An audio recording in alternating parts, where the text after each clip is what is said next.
Trade Genius. Hey guys, how's it going? Philip at Trade Genius. All right, in this video, I wanted to discuss your private keys in your Bitcoin.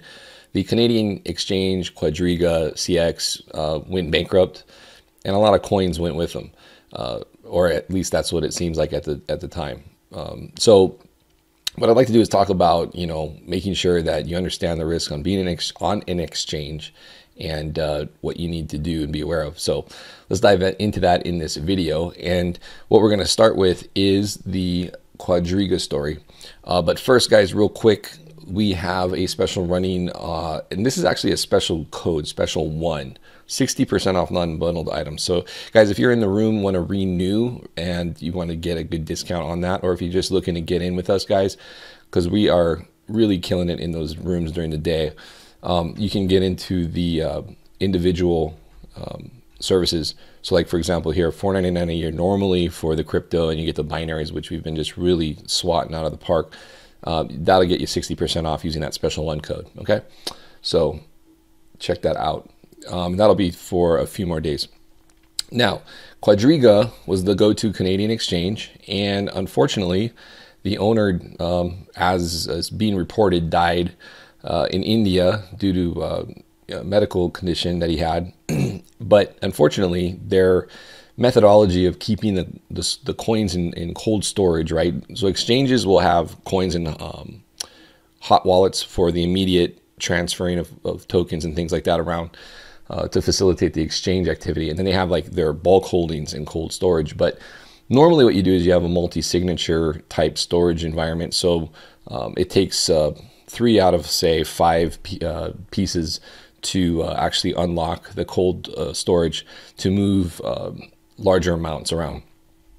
And unfortunately, the owner was the only guy that had the keys. So if he dies, there goes the private keys. So 26,500 Bitcoin currently are inaccessible. And unless somebody pops up with the private keys for that, those are gone. So that's going to be actually a bullish thing for the price of Bitcoin, because that's a decent chunk of Bitcoin that should have been in circulation is now gone. They also had pretty decent amounts of Bitcoin Cash SV, and other altcoins. So a total of 147 million.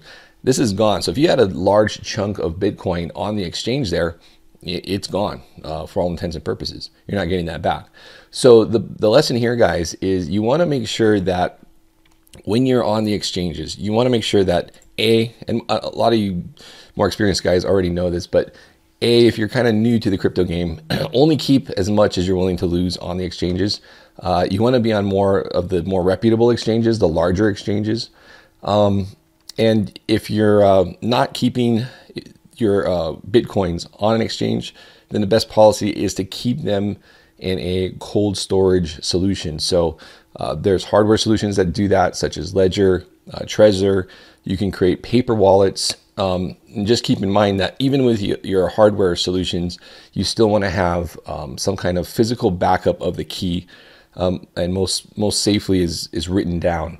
And that's where things get a little bit tricky, because you want to make sure that when you write down your seed for your wallet, it's hidden well, right? And probably best in multiple locations. So if you're storing it in a home office and just say house fire happens, you lose that key for some reason, you lose that hardware key and you lose your wallet seed, that's it, that's gone, right? So you want to have multiple ways of accessing your wallet seed being written down. So maybe write down multiple copies, or again, having different copies or partial copies in more than one safety deposit box, things like that, that could help secure your actual wallet that holds your core position, right? So those are things to think about, guys. But just know, when you have coins on an exchange, you don't really have control of those coins. You're basically handing over the keys to the exchange, and the exchange is acting as a custodian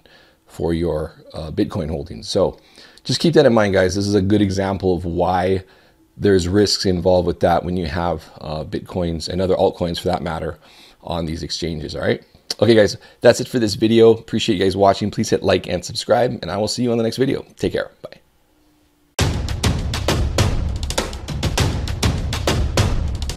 Trade Genius.